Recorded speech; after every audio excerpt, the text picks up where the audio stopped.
So welcome everybody. It is wonderful to have you here this evening as we welcome Professor Sheila Jelen to Port Jewish Center.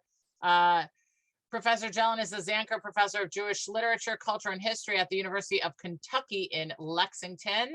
She's the author and co-editor of many books on modern Jewish literature, including Intimations of Difference, Devorah Baron and the Modern Hebrew Renaissance, and Reconstructing the Old Country, American Jewry in the Post-Holocaust Decades. She recently completed a book called Israeli Salvage Poetics, on the way in which Hebrew authors have written about Eastern Europe in the past 50 years. And so it's my pleasure to welcome her this evening, and we're going to turn things over to you. Hello, Professor Jelen, and thank you for being with us. Thank you for having me. I want to begin by saying I looked at your 10 Commandments on the website today, and I really, really liked them. I really dug your 10 Commandments. So, thank you. And I also want to thank the Port Washington Jewish Center and Rabbi Mendelson for inviting me to give this talk. And I also want to thank the Jewish Book Council for making this event happen. So thank you all. I'm going to share my screen. My dog is going to bark in the background because he's decided that that's a good idea. So, and if I kick him out, he'll bark at the door. So let's see how that goes. Okay, can everyone see my screen? Okay. So this talk is based on the 5th chapter of my recent book, Salvage, Poetics, Post-Holocaust American Jewish Folk Ethnographies, which attempts to answer the following question. How do American Jews know what they think they know about pre-Holocaust East European Jewish life? In this lecture, I will focus on the famous photographs of Roman Vishniac and his building of a bridge through his iconic photographs between the world of East European pre-Holocaust Jewish communities and American post-Holocaust ones. Among the most iconic, I'm going to actually put this into a nicer format so that looks nicer. There we go. Among the most iconic photographs of East European Jewish life taken in the pre-Holocaust period is the image of a bearded elderly man with his hand to his head. His large, bony nose divides his face in half, with one side shaded and one side illuminated. He wears a hat and looks directly out at the viewer. Printed in 1947 on the second to last page of Roman Vishniac's Polish Jews, with the caption, "Old Man, Carpathian Ruthenia," this photograph is followed by the final image in the book, that of a gravestone on which are carved the words, "Here is buried a wise, scholarly, innocent, righteous, God-fearing man who studied the words of the Torah day and night. He was a righteous innocent, Rabbi Baruch Yaakov, son of the distinguished Avraham Shlomo. May his name be for a blessing." Above these words is an image of an open bookcase framed by the date of Rabbi Baruch Yaakov's death, the 13th of Av, 5589, which roughly translates to the 12th of August, 1829. Certainly, the gravestone is not to be understood as a monument to the man pictured on the page before him, but the implication is that this is the marker befitting a man of his ilk after he dies a dignified and timely death. The same image of the old man appears in Vishniac's later book, A Vanished World, which was published in 1983, both on the cover of, as we see here, and as the third photograph, where it is presented by two captions. Beneath the photograph itself, we read, "An elder of the village, Vrchini, Upper Apsa, Carpathian Ruthenia, 1938. The second caption, which appears in a commentary on the photographs between the book's preface and the photographs themselves, says, "It was 1938. Sorry. Shh. It was 1938, but warmth and light were provided in the dwellings of the village of Upper Apsa by burning branches and logs. I remember so well the firelight illuminating the hands and face of this village elder, whose advice was sought by members of the community. How wise and comforting a man he seemed to be. In the progression of these three captions through the two volumes, we begin with a generic categorization of the image, identified only as an old man in Carpathian Ruthenia, with the additional implication provided by the photograph following it of mortality and dignity. The sequence of the two photographs in Polish Jews, therefore, offers an implied commentary that words do not provide. This remarkable economy of verbal language and reliance on a visual narrative for emotional and historical content in Polish Jews disappears 36 years later in A Vanished World. There, the caption directly beneath the same photograph of the old man identifies its subject as an elder of the village, specifying as well his location within Carpathian Ruthenia and the year the photograph was taken. In the third caption, appearing in the commentary on the photographs, Wisniak, it seems, wants to ethnographically contextualize the most distinctive aesthetic feature of the photograph, the play of light and darkness on the old man's face. Though Wisniak's deliberate uses of light in many of his photographs is typical of documentary photography, in this caption, Wisniak does not discuss the photograph's lighting as anything but a natural part of the environment, a function of the way homes were heated and lit in the village of Upper Apsa in Carpathian Ruthenia, 1938. The final statement in this caption introduces Wisniak's own sense of alienation from the scene he photographs. The word seemed indicates that although he wants to render judgment on the photograph subject, describing him as how wise and comforting a man, he cannot do so definitively and must qualify his observation.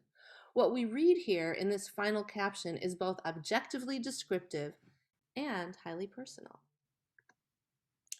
This constellation of captions and implications for the same image highlights crucial aspects of Roman Wisniak's iconic photographs of East European Jews taken on commission for the American Joint Distribution Committee from 1935 to 1938 to help raise consciousness in America and Western Europe of the impoverishment of East European Jews during the interwar period.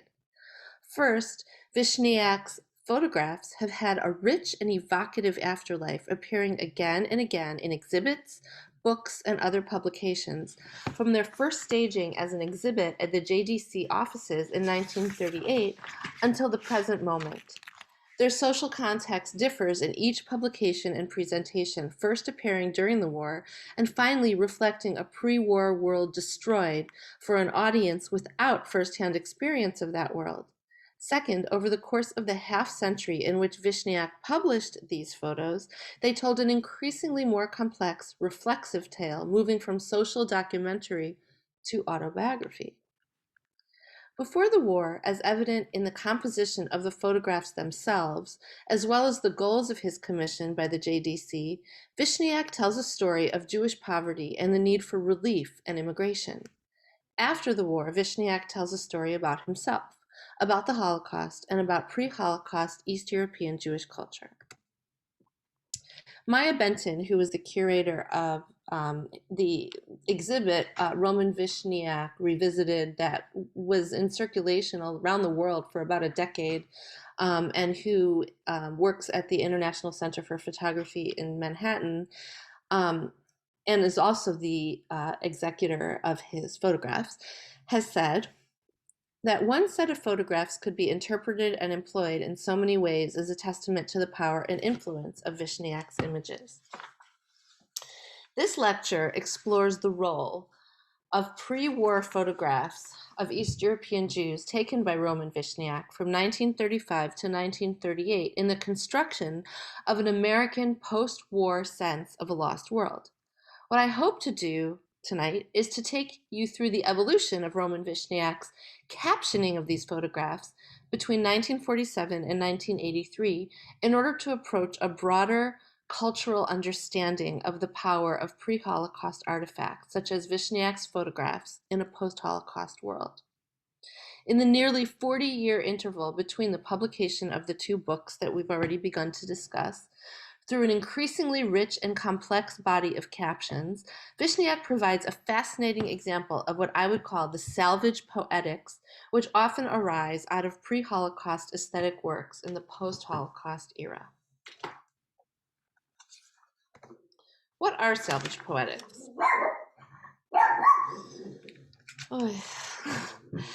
Salvage poetics are a series of framing devices wherein primary cultural materials in the form of text or image are mediated, translated, explicated, personalized, and/or valorized in an effort to create an accessible description of a lost culture. Salvage poetics represent a streamlining of popular desire on the part of an audience and specialized linguistic and cultural knowledge on the part of authors who seek to educate that audience. A variation on salvage poetics, for example, is readily identifiable in the 1971 Hollywood production of Fiddler on the Roof, wherein a religious Yiddish-speaking population in Eastern Europe before the war is presented to an audience with only one Yiddish word, l'chaim, and a general overview of two religious rituals, the Sabbath and a wedding. Based on the Yiddish stories of Shalom Aleichem, which is the pseudonym of Shalom Rabinovich, who lived from 1859 to 1916, Fiddler on the Roof also articulates an important element of salvage poetics in that it appoints a literary text, the text of the Tevye the Milkman stories, which were written between 1894 and 1914, as the basis for its bridge to an American public, translating it from Yiddish to English, from text to cinema, and even from a Russian sensibility to an American one. Salvage poetics, therefore, as they are articulated in Fiddler, can be summed up in the following way. First, they fulfill a popular desire to salvage a dead or dying world. Second, they base themselves on cultural artifacts, in this case literary ones, which are consciously and actively glossed, translated, and rendered accessible, or, as my students like to say it, relatable, by transformative mediation of some variety or another. Indeed, as I hope to explore together with you, Roman Vishniak, in his presentation of his own increasingly iconic photographs of pre-Holocaust East European Jews in the post-Holocaust era, becomes invested in presenting himself as a means of channeling a lost culture. Tracing the development of the captions across the two publications and focusing specifically on the captions in A Vanished World from a literary perspective provides a fascinating insight into the ways in which Vishniak sought to construct a particular kind of narrative in America in the decades after the Holocaust. His increased emphasis on verbal storytelling to supplement the photographs and the personal nature of many of these stories reveal Vishniak's consciousness of the importance of telling the story of a lost culture through the story of a living self, bringing together a salvage impulse with an autobiographical one. While we know that the original photographs were commissioned for the Joint Distribution Committee for documentary purposes, the particular documentary mission of these photographs shifted from raising consciousness of a pressing economic need among East European Jews in the pre-Holocaust period to representation of a vanished world after the Holocaust. This took place not only because of the war's intervention, but also with the help of the unique narrative that Vishniak develops in successive presentations of the same photographs. Unlike other well-known photographers from the pre-Holocaust era, such as Alter Katzizne and Menachem Kipnis, Vishniak survived the war and was able to recast his photographs in response to the needs of a post-Holocaust American audience. In doing so, he places himself into the photographs. And I just want to say a word about these two photographers, Katzizne and Kipnis.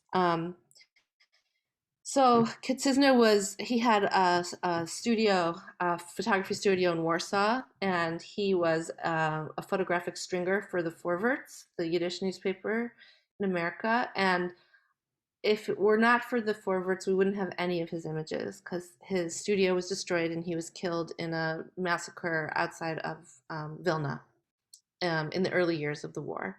And then Menachem Kipnis, who was actually a famous ethnomusicologist and also the person who was responsible for the popularization of Chelm stories in Europe and in the United States, because the United States followed Europe's lead in that popularization, he died in the Warsaw Ghetto.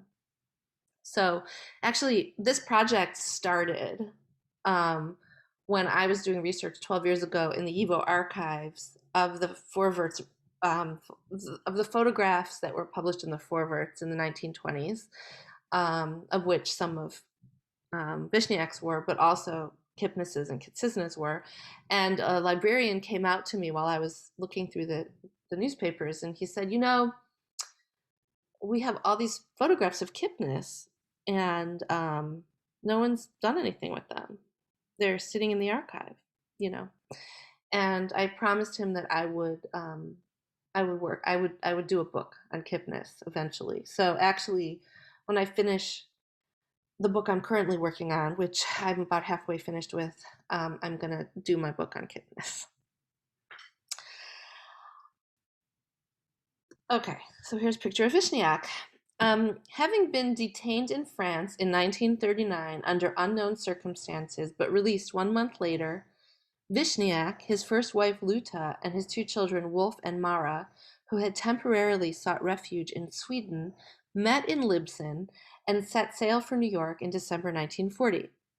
Although Elie Wiesel predicts in his foreword to A Vanished World that Vishniak will write about his experiences in war-torn Europe, and he says someday he will tell us how he fooled the Gestapo and the informers and death, Vishniak never does. Nonetheless, his captions and the narrative that he crafts out of his iconic photographs mark an impulse to tell not only the story of the murdered subjects of his photographs, but also of his own experience as witness to a vanished world. Despite the fact that the intensely personal tenor of many of his later captions would indicate otherwise, Roman Vishniak's photographs are commonly used as generic illustrations for traditional Jewish life. In a 2010 book on the visual culture of Chabad, for example, Maya Balakirsky-Katz begins her discussion of the Hasidic image with an allusion to Vishniak's A Vanished World. Perhaps more than any other images purporting to represent pre-war Jewish life, she says, photographer Roman Vishniak's work for Jewish relief organizations in the 1930s, published under the telling title A Vanished World, supplied American audiences with their quintessential images of East European Hasidim. In countless films, photo anthologies, and introductions, Vishniak's photographs have served as a quick and easy gateway into the world of pre-Holocaust East European Jewish life. Yet the story that Vishniak's books tell is a very different one, about his own position as an assimilated Russian Jew exiled to Berlin after the Russian Revolution. Roman Vishniak's father, Solomon, one of the few Jews given the right to live and work in Moscow, became one of Russia's leading manufacturers of umbrellas. The consequent luxury and ease that characterized Vishniak's early life as a Jewish boy growing up in an assimilated family in Moscow was a far cry from the life of most Jews in Russia. Yet because most Jews were not permitted to live or work in Moscow, the only place where, by most accounts, a decent living could be had, Solomon Vishniak ended up sheltering many students in flight from the law who were seeking to matriculate at Russian universities despite restrictive admissions quotas on Jews. Vishniak, in a 1955 interview with The New Yorker, recalls them in the following way. They had a special kind of face, those people, a special kind of whisper, and a special kind of footstep. They were like hunted animals, a terrible thing to be. I can never forget them. As a Russian Jewish emigre between the 2 world wars, Vishniak can be counted among the multitudes of East European Jews flooding into Germany, and particularly Berlin, during that period. Germany, sharing a border with Eastern Europe, experienced during the 19th century a dramatic rise in East European Jewish immigration as Jews flooded west.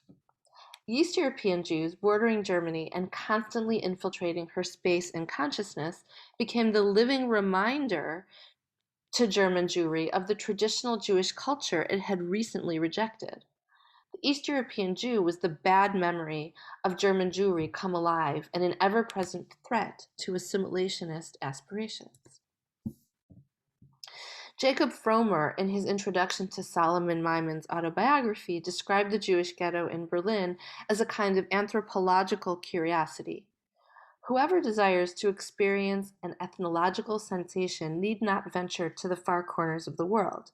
For that, a day's journey from Berlin will suffice.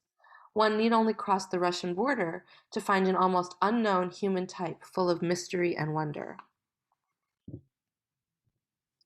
The anthropological fascination with East European Jews that grew out of this German Jewish context translated itself during the interwar, the Weimar years, into a movement that has been called the cult of the Ostjude.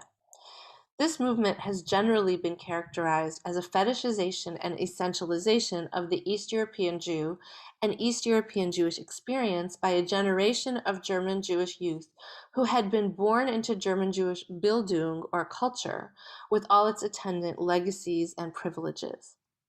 The mostly assimilated and spiritually disaffected generation of the cult was largely secure financially, but despite their embrace of the German values of Bildung, which they had come to represent and to embody for non-Jewish Germans, anti-Semitism was on the rise. Indeed, given Vishniak's presence among a large group of privileged refugees from Russia living in the Wilmersdorf community on the edge of Charlottenburg, affectionately called Charlottengrad in recognition of its Slavic settlers, I would be hard-pressed to argue that Vishniak was identifiable in any significant way with the Eastern Jews who were the focus of the cult of the Ostjuden. After his arrival in America, however, when the events of the Holocaust were coming to light and he was able to reflect back on the documentary value of the photographs beyond their contribution to the JDC's work on behalf of East European Jewish refugees, Vishniak did come to identify himself as an East European Jew. His preface to A Vanished World provides us with an articulation of this. From earliest childhood, he writes, my main interest was my ancestors. My grandfather Wolf and my parents told me about the activities of my forefathers following the establishment of the Pale of Settlement by the pseudo-liberal Tsarina Catherine II. They told me of the restrictions against Jews and how Nicholas I forced the conscription of Jewish boys with the intention of converting them to Christianity. My great-grandparents bought these child soldiers from the Russian officers for the weekends and taught them how to remain Jews. By doing so, my great-grandparents were risking persecution and exile to Siberia, but they persisted. My own activities began when I was 18, early in the First World War. The Jews of the Pale who resided in the battle zone were declared German spies and were forcibly transported to the Russian interior in cattle cars without food or water and without any provision for housing once they arrived. This was but a prelude to what was to come 2 decades later. I was living in Germany in the 30s, and I knew that Hitler had made it his mission to exterminate all Jews, especially the children and the women who could bear children in the future. I was unable to save my people, only their memory. In this statement, Vishniak narrates his place as a Russian, the descendant of pious Jews, a witness to the destruction of Jews in World War I, and a prophet of future destruction in World War II.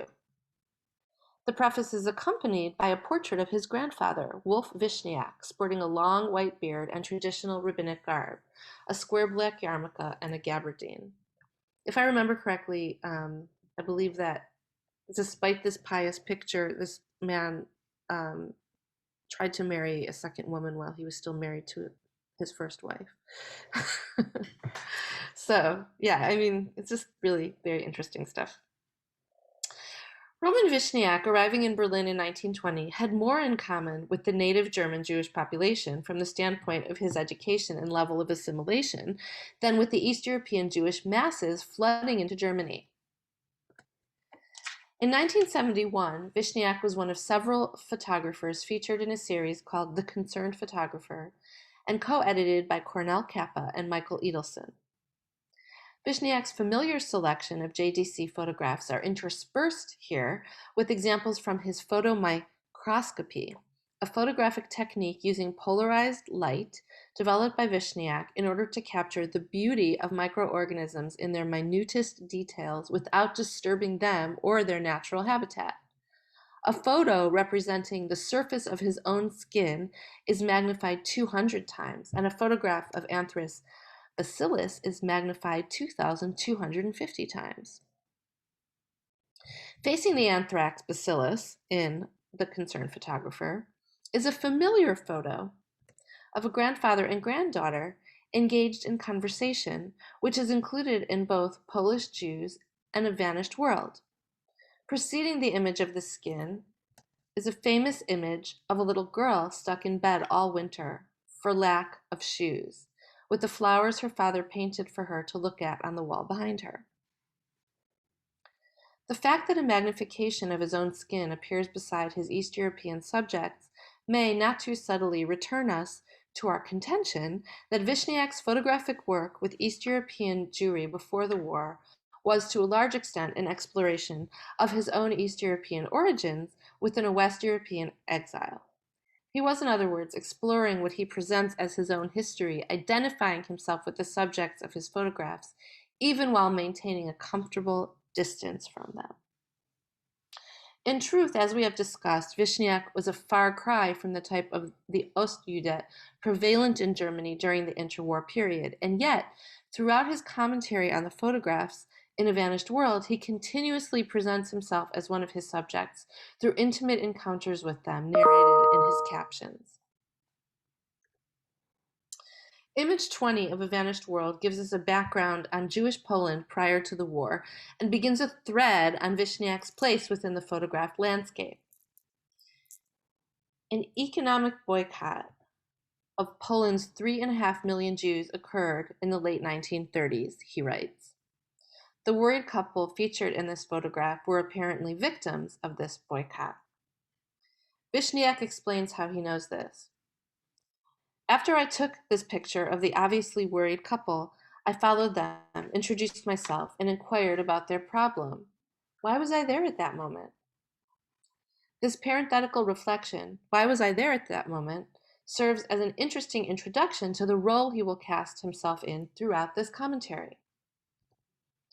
So this is Nat Gutmann, a porter, and this is another porter. And these are the porter's licenses that they used to, and I think these photographs were taken in Warsaw. In his commentary on these images, Vishniac talks about how the boycott forced many Jews into the occupation of becoming porters. And he writes, even though their task was menial and their life hard, they never forgot their traditions and their heritage. In his large leap from his own desire to grasp the contemporary experience of the Jewish porters to his assertion about their loyalty to Jewish tradition, Vishniac positions himself as someone familiar with their religious beliefs and their practices, and not just an outsider viewing what appears to be their economic distress. Again, emphasizing his personal connection to the photograph, Vishniac in a later comment describes an intimate glimpse into the sleeping quarters of 26 families living in a basement apartment. And he writes, I learned about the heroic endurance of my brethren. This is Nat Gutmann's bread, and this is Nat Gutmann's wife. We don't know her name. In his images of Nat Gutmann and his family, we see the meager porter's meal of dry bread that Gutmann and his wife shared with Vishniac. A rhetoric of participation, of sharing, of commiseration creates an impression that Vishniac was not just photographing these subjects, but suffering with them. After the war in 1947, Vishniak returned to Europe on a final JDC commission, along with a United Jewish Appeal trip and a Vorwärts assignment in order to document the lives of Jewish refugees and Jews in displaced person camps. In captions written posthumously by employees of the International Center for Photography, these images are presented as part of a narrative of return. While he himself did not author these captions, nor did he publish these photographs during his lifetime, the narrative of return presented here is a natural extension of the narrative of return implied in the photographic collections he himself created. While what empowered Vishniak to take these pictures in the first place was his status as an outsider with the means and mobility to document the life of a people stymied by poverty and politics, he became an insider returning to the place where the photographs were taken. His act of having photographed them positions him after the war as one of them, a survivor plucked from their ranks. What are the implications of this dynamic change in his status? Vishniak struggles to represent this world from every perspective, that of an insider, that of an outsider, that of someone who was there with them when they had not yet been murdered, and that of someone who survived the killing machine in order to tell the tale of their death. To sum up, Roman Vishniak, a Russian Jew, found himself in Berlin in the 1930s, having left a few years after the Russian Revolution and following his wealthy industrialist Jewish family who escaped during the upheaval. He was commissioned to take photographs by the Joint Distribution Committee as part of a campaign to raise consciousness about Jewish poverty in Eastern Europe during the interwar period and to solicit donations to aid in their immigration to the United States. In the aftermath of the Holocaust, Vishniak sought to insert himself, through his narratives, into the photographs that came increasingly to identify the world of European Jews over the next several decades. Excuse me. The simultaneous forces of assimilation and dissimilation, of the valorization and demonization characteristic of German responses to East European Jewish immigration during the period between the two world wars, all find their way into the continuing story of Vishniak's personal journey through the landscapes and lives he photographed in the years immediately before the Holocaust. Vishniak's captions and narratives illuminate a critical stage in the creation of a portrait of pre-Holocaust East European Jewish life in the post-Holocaust period. They tell the story of a particular brand of salvage poetics, rooted in documentary, cultivated in a rejection of Jewish assimilation, and coming to full fruition in a post-cataclysmic moment that sought an easily accessible panorama of a vanished world in the construction of a new American Jewish post-Holocaust ethnic reality. And I end with those words.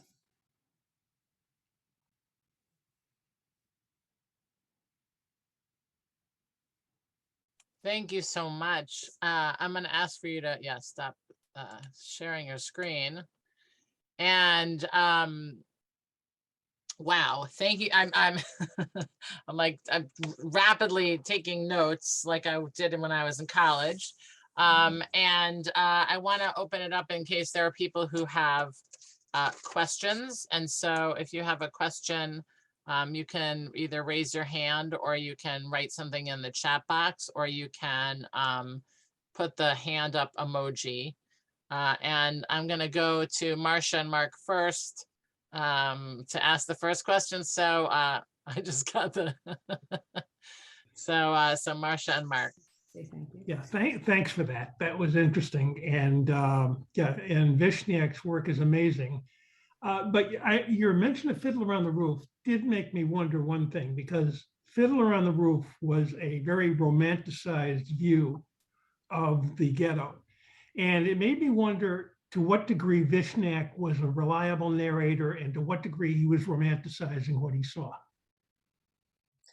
That's a great question. So it leads me into a very interesting story about this project, which is Vishniak was known to be a storyteller. And in fact, the reason the book is constructed in the way that I described, with like a a series of captions that precede the photographs, long captions that precede the photographs, and then photographs with shorter captions, is because when he was putting this book together, it was very clear to the editor of the book that he was making things up, that the captions that he wanted to include with the photographs were baloney. Okay. So but he felt like, but Vishniac apparently had a very strong personality and really wanted the captions included. And so their compromise was for the long narrative captions to precede the photograph. So hopefully by the time they get to the photograph, they'll forget the caption, right? Or, it's not natural to like go back to the front of a book to see what's in a photograph. It's usually done at the back of a book, if at all, right? So what does that teach us? When I was writing this chapter in my book, Salvage Poetics, I had to apply to the ICP to get rights to republish some of these photographs. And in order to do that, Maya Benton, who I quoted in the beginning of the lecture, had to take it. She was required to send my chapter to Vishniak's grandson, who is a historian. And the reason I had to do that was because Vishniak's grandson, who is a historian, didn't want anyone publishing any of his half-truths as fact, because he was notorious for that. So, for example, in the 1955, and he was particularly sensitive about people using the 1955 article or profile in the New Yorker as fact, because Vishniak told all kinds of crazy stuff to the New Yorker, like the fact that he finished medical school, and he never did. And so this was of great concern to this historian grandson. Now, this was interesting to me because I'm not a historian, I'm a literature scholar, right? And so the fact that he would tell these stories fascinated me, especially if they weren't true, right? And I'll give one example of this. There's this picture in A Vanished World of a carriage driver. And he talks about how he went with this carriage driver to visit his grandfather's hometown in Eastern Europe. And he said, I'm going to spend 3 days here in this village. Come back for me in 3 days to pick me up. And the guy said, fine. So he spends 3 days in the village, and then 3 days later, this guy comes back. And when it's time for Vishniak to pay him, he says, here's your money for both rides. And the guy says, no, you need to pay me for all 3 days, for all the time I sat there waiting. He was like in training to be an Israeli cab driver. And Vishniak said, what do you mean? I told you to come back after 3 days. I didn't intend for you to sit around waiting for me. And the guy said, my baby died. My wife was sick. We had to pay for the burial. So much happened in those 3 days you can't even imagine. And the whole time I'm waiting for you. Please pay me. So does anyone recognize that story from anywhere? I mean, this is a Chelm story. This is a classic Chelm story. This is not something that happened to Roman Vishniak, okay? But he didn't say in the caption, this guy, this face reminds me of this Chelm story, right? He just takes it on as his own story, right? So as a literature scholar, that is interesting to me, right? What is he doing with this Chelm story without attributing it? What he's doing is he's salvaging the Chelm story, right? He's taking it and he's quoting it and he's inserting it into this book of photographs, and we are reading it, and then we have it. It exists for us, right? So yeah, I mean, he made a lot of things up. I mean, there's also, what's interesting is, there was this one photograph of this famous rabbi in his base medrash, in his house of study, with all these beautiful lights around it. I'm sure I'm describing photographs that you're all familiar with from his many books, but in the first iteration of this photograph, the first publication of it, it just says this is some rabbi in some study, By the end, he was saying this was such and such a rabbi, he was killed in such and such a place in such and such a year. And it might be, sometimes people do see these photographs and say, oh, I know him or I know her. If you go to the United States Holocaust Memorial Museum to the video testimonies, which I'm working with right now, on the sidebar, it says, do you know any people in this testimony, right? Yeah, because there's still this attempt to piece things together, right? For people to identify people that they lost, right? So it's not completely impossible that somehow over time, the identity of this particular rabbi or the destiny of this particular rabbi became known, but it's unlikely. I mean, I think that Vishniak played fast and easy with the facts because he felt like he could, and he had to, right? He needed to craft a particular kind of story. And that's how he did it. He did it in words, which fascinates me because I'm a literature person, right? I hope that answers your question. Oh, why do you think he needed to craft, why do you think he needed to craft a particular kind of story? Like, what I'm trying to struggle and like grasp onto is like, what was his agenda? Like what was the message that he was trying to communicate about the vanished world? Like, I get that that the story that he told when he first took the pictures is not the story that he told, after the war. And I love, actually, like, I find it also fascinating that he kind of like resuscitates the Shelm story, when talking about some rabbi that he took a picture of. Mm-hmm. But what do you think he's trying to say about the vanished world, in a sense? Like, what, and it's, and you talked about, the rejection of a Jewish assimilation. Like, are you saying that the that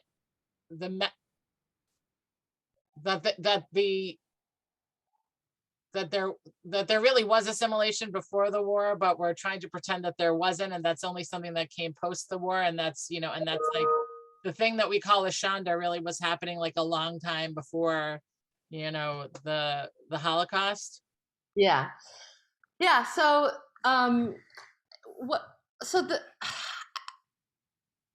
I can't say for sure what his intentions were, right? But I can say that he was a brilliant artist, right? I mean, his photographs are beautiful. And he loves the drama in each and every photograph that he created, right? They were carefully staged, they were carefully lit. And I think that when he saw them after the war as a valuable collection on this world that vanished, right? He wanted to enhance their drama, right? And so he doesn't see each photograph separately anymore. He sees it as a narrative. And what do you do with a narrative? You create drama, you create a climax, you create, and also, I mean, this is sort of like classic Jewish narrative, right? We see it in Yiddish literature, we see it in Hebrew literature of a certain period. The author needs to insert himself in, just like Shalom Aleichem does, right? Just like Mendele Moicher Sfarim does, right? They need to insert themselves into the narrative in order to justify it and make it authentic, right? So in some ways, what Vishniak is doing is not so far off of what Mendele did, or what Shalom Aleichem did, or what Bialik did in his stories. He has a whole collection of stories that no one's read because he's known as a poet, right? But there's always this very profound presence of the author who's posing as the narrator in some way or another. And I think that it really was for dramatic effect, I mean, listen, he was dealing with something really profound, which was he had these images and this world had been destroyed. And he wanted to make himself the hero of that story. So he turns himself into a prophet, saying, I knew this was going to happen. Right. And I gave this lecture, actually, a similar lecture on Sunday to Yivo in Chicago, which is where I'm originally from. And someone asked about, what was the point I was trying to make? What was I saying? Sorry, it's been a long day. I was giving this lecture and someone asked about why, why it is that he might have wanted to represent Judaism as, and this goes to your second point, as this kind of pristine, perfect world until after the war, right? Given the fact that he was fully in Berlin, fully in an assimilated universe, right? And I think what's happening is, again, he has an archive of photographs, and he wants to create a narrative out of them, right? Um, and so this is the story he tells. I don't know if any of you are familiar. I'm sure many of you are familiar with Image Before My Eyes, which was a book that was put together by Barbara Kirshenblatt-Gimblett and Lucian Dobrzycki. This is another chapter of Salvage Poetics. I focus on this book alongside a few other books. But the point of that book was they basically wanted to do something with all the photographs of Polish Jewry that they had in the YIVO archives that were sitting there untouched. So they put them all together in a book in order to tell the story of Polish Jewry. It's called like a photographic history of Polish Jewry, I think is the subtitle of the book. And what is the story it tells? It tells about theater. It tells about secularization. It tells about modernity. I mean, Orthodox Jews play a very small part of the images in that book. And the Holocaust, too, plays a very small part in the images that are represented in that book. So, it's just, it's a story that, started being told before the Holocaust by the American Jews who were reading the forewords and who wanted to see pictures of the old country, images of the old country.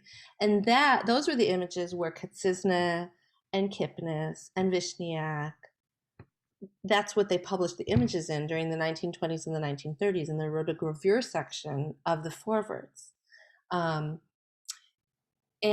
there was this sense that if American Jews could see pictures of the old country, they could celebrate where they were now, right? It would create this kind of distance. And so the only pictures that really appeared, most of the pictures that appeared were pictures of a parochial nature, of, backward Jews, Jews in traditional garb, Jews who had no money. And it was kind of a tradition already. So I don't know if that answers your question, but yeah. And anyway, your answer was super interesting. So, Bob Ginsberg, you had a question. Would you mind asking it yourself, or do you want me to read it? I'd love for you to ask it if that's okay. Just unmute yourself. Oh, you want me to do it? Yes. Okay. Without wanting to be crass, was Wishniak's work effective in raising funds as well as awareness and providing a historical record? That's a really good question. I mean, did his images work in its original fundraising purpose? Probably a little bit. I mean, they probably needed a lot more than they got. But yeah, and I think, I mean, as I mentioned in the lecture, his images have had this incredible afterlife. They've come to represent this whole world for generations. So in terms of raising money in their moment, in their original moment, I don't have the figures. I don't know for sure. The joint would know. Actually, they have a lot of records on this project, and I had to get some permissions from them as well for some of my information. But I suspect it was moderately effective. I'm sorry, you finally unmuted yourself. Do you want to follow up? Yeah, thank you. Thank you for, I was interested in the term salvage poetics. I've never heard that before. Is that unique? Yeah, I made it up. It's very descriptive now that I know what it means. Thank you. Well, there was a term called ethnopoetics that was in use that I was originally going to utilize. And it was created by a famous ethnographer called Shlomo Rappaport, who's otherwise known as S. Ansky. He did an ethnographic mission through the Pale of Settlement from 1912 to 1914, and it was abruptly ended by the First World War. But he came up with this idea of ethnopoetics, which meant to him that he was collecting all of this ethnic material, songs, folk tales, different, dialectical variants. He was using a recording device, if you can imagine, in the early part of the 20th century, like the very earliest recording devices that existed. He had a whole group of young Jewish ethnographers following along with him to the outposts, and he was trying to identify things that were both uniquely ethnic and uniquely artistic at the same time, right? And so that's what he meant by ethnopoetics. And I was really interested, because I was working with a post-Holocaust period, the idea of salvage. So there is a discipline called salvage ethnography, which was created by Franz Boas, another Jewish ethnographer at Columbia University, to study Native American culture as they were disappearing. So salvage implies this kind of experience of studying a population and trying to preserve it while it's in the process of vanishing, right? And the experience of Jewish modernity is just that. I wrote my first book on a Hebrew writer, Devorah Baron, who called herself a photographic negative. She was part of a group of Hebrew writers who knew that by using Hebrew as a secular literary language, they were effectively extinguishing the traditional world of Judaism, right? They were participating in this modern secular movement that was part of why traditional Judaism was disappearing. It was a combination of things. It was modernization, it was secularization, it was World War I, it was World War II, right? But in their literature, they often reflect on the fact that they feel like they're both preserving and destroying something at the same time, right? So that's why I was so interested in using the term salvage poetics, because I feel like what we're seeing is this world that is clearly at risk, right, because of what happened to it, and this attempt to capture it before it disappears. Thank you. One final comment. My wife is related by marriage to the Vishniaks. Oh, cool. Yeah. That's cool. Again, thank you. Thank you.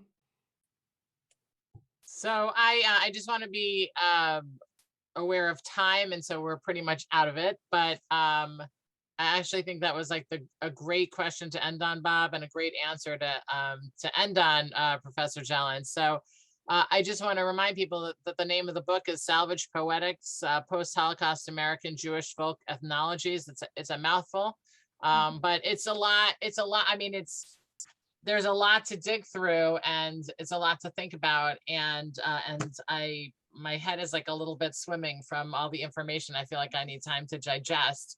And I would just ask you, as we finish, what kinds of things will we find in the other chapters? Is it more photography? Is it, what else is in there?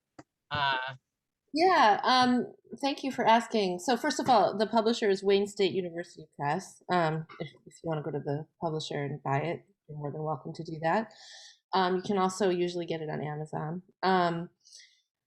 So some of the other chapters focus on, so I do a chapter on Abraham Joshua Heschel, on a speech that he gave to YIVO in 1945, about basically in which he inspired the spontaneous outpouring of religious grief, even though it was a largely secular audience. After he gave this talk, which was kind of a portrait of the Hasidic world in which he grew up, the entire audience stood up and said Kaddish. It's a very famous moment. And so what I do is I basically look at that speech and the book that evolved from it, which is called The Earth is the Lord's. It's often published together with his volume, The Sabbath. And sometimes it's published on its own, but it was illustrated with woodcuts by Ilya Shor. I basically, I focus on how he uses Hasidic narratives as those pieces, like the Chelm story that Vishniak used, as those little pieces that he's salvaging in this lecture about this lost world.